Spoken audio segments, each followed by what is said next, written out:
কিছুদিন আগে Indian news চ্যানেলে একটা খবর দেখিয়েছে যে এক মহিলাকে তার শ্বশুর ধর্ষণ করেছে। সে একজন মুসলিম। তখন মৌলভীরা ফতোয়া দিল যে মহিলা এখন তার শ্বশুরকে বিয়ে করবে, তার স্বামী এখন তার জন্য হারাম। এই ব্যাপারটা নিয়ে কিছু বলবেন? ভাই, এই ব্যাপারটা আসলে একটা গুরুত্বপূর্ণ ইস্যু মিডিয়ার কাছে। তো বন্ধুরা, আজকে আমরা যে ভিডিওটা দেখব সেই ভিডিওটা হচ্ছে ডাক্তার জাকির নায়েকের। ডাক্তার জাকির নায়েককে একজন ব্যক্তি জিজ্ঞেস করেছে যে কোনো ব্যক্তি যদি তার পুত্রবধূকে ধর্ষণ করে, মানে কোনো শ্বশুর যদি তার ছেলের বউকে ধর্ষণ করে, তাহলে সেই বউটার কি হবে। তো বন্ধুরা, ডাক্তার জাকির নায়েক সেই প্রশ্নটার কত সুন্দর করে উত্তর দিয়েছেন। ডাক্তার জাকির নায়েকের ফ্যান হিসাবে অবশ্যই আপনার এই ভিডিওটা দেখা দরকার। তো বন্ধুরা, চলেন বেশি দেরি না করে ভিডিওটা শুরু করি। আসসালামু আলাইকুম, আমার নাম শোয়েব খান। শোয়েব আমি খান। একজন স্টুডেন্ট। আমি প্রথমে ডক্টর জাকির নায়েককে অভিনন্দন জানাই যে শুধু মুসলিমরাই নয়, এখানে উপস্থিত সবাই আপনাকে নিয়ে গর্বিত। এখন স্যার, আমার প্রশ্নটা হলো, কিছুদিন আগে ইন্ডিয়ান নিউজ চ্যানেলে একটা খবর দেখিয়েছে যে এক মহিলাকে তার শ্বশুর ধর্ষণ করেছে। সে একজন মুসলিম।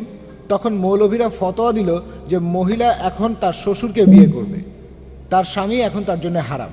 এই ব্যাপারটা নিয়ে কিছু বলবেন?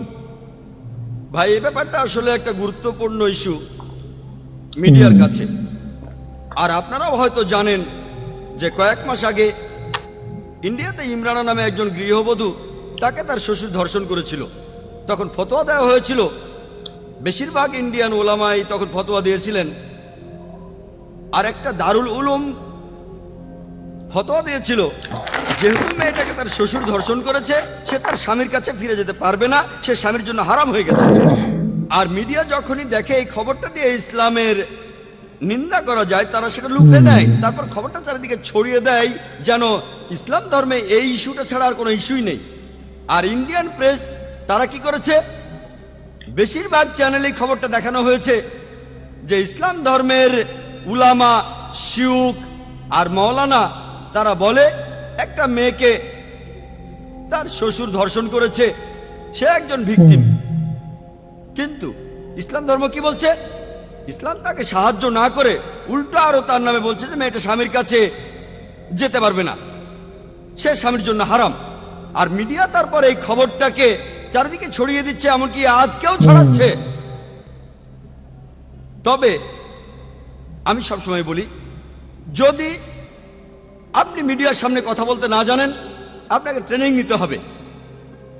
আর এই ঘটনার কয়েক সপ্তাহ পরেই অন্য কয়েকজন মুসলিম বিশেষজ্ঞ বললেন, না না না, মেয়েটা তার স্বামীর জন্য হারাম নয়, সে স্বামীর কাছে ফিরে যেতে পারবে।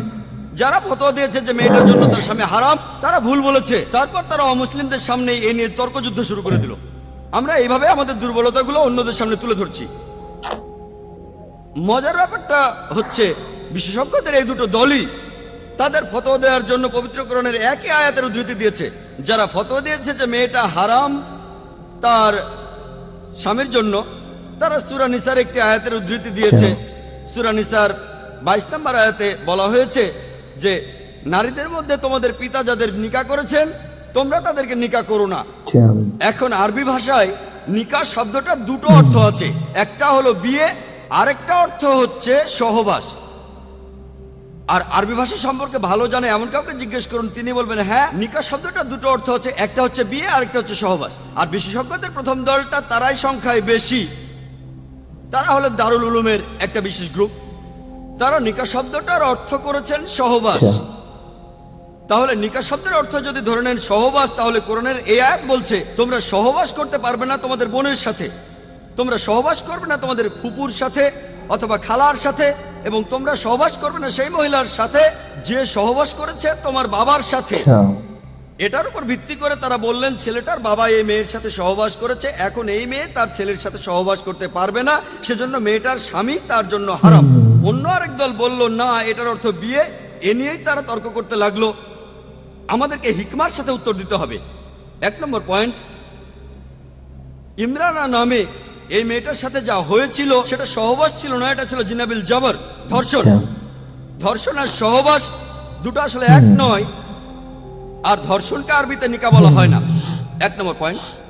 হয়তো বলবেন না না না না, আপনি শব্দ নিয়ে খেলা করছেন, এটা সহবাস, সমস্যা নেই। দেখেন, আমি আগেও বলেছি, যদি কেউ কোনো ভুল কিছু বলে, বিতর্ক করার একটা টেকনিক আছে।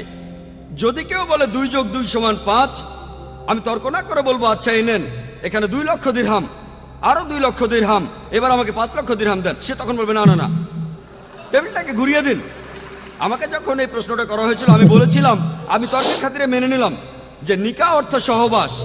তাহলে কোরআনের এই আয়াতটা বলছে যে তোমরা সহবাস করবে না তোমাদের বোনের সাথে, তোমাদের ফুপুর সাথে, তোমাদের খালার সাথে এবং সেই মহিলার সাথে যে তোমাদের বাবার সাথে সহবাস করেছেন। তার মানে কি এই যে কোরআন সহবাসের অনুমতি দিচ্ছে প্রতিবেশী মহিলার সাথে অথবা অন্য কোনো মহিলার সাথে? তারা বলে না না। আমি বললাম কেন? যদি বলেন যে নিকাহ অর্থ সহবাস, তাহলে কোরআন বলছে যে সহবাস করবে না তোমাদের বোনের সাথে, ফুপুর সাথে, খালার সাথে আর যে মহিলার সাথে তোমার বাবা সহবাস করেছে, কিন্তু সহবাস করতে পারবে প্রতিবেশী মহিলার সাথে, অন্য যে কোনো মহিলার সাথে। তারা বলল না। তাহলে সঠিক অর্থটা হচ্ছে নিকাহ মানে বিয়ে, অর্থাৎ তোমরা বিয়ে করবে না তোমাদের বোনকে, তোমরা বিয়ে করবে না তোমাদের ফুপুকে, তোমাদের খালাকে, এবং বিয়ে করবে না সেই মহিলাকে যে বিয়ে করেছে তোমাদের বাবাকে। তবে আপনি প্রতিবেশী মহিলাকে বিয়ে করতে পারেন, অন্য যে কোনো মহিলাকে বিয়ে করতে পারেন। তাই আপনারা লড়াই না করে হিকমা দিয়ে এটা বোঝাবেন। আর কোনো বিশেষজ্ঞই বলবেন না যে আপনি সহবাস বা জিনা করতে পারেন যে কোনো মহিলার সাথে।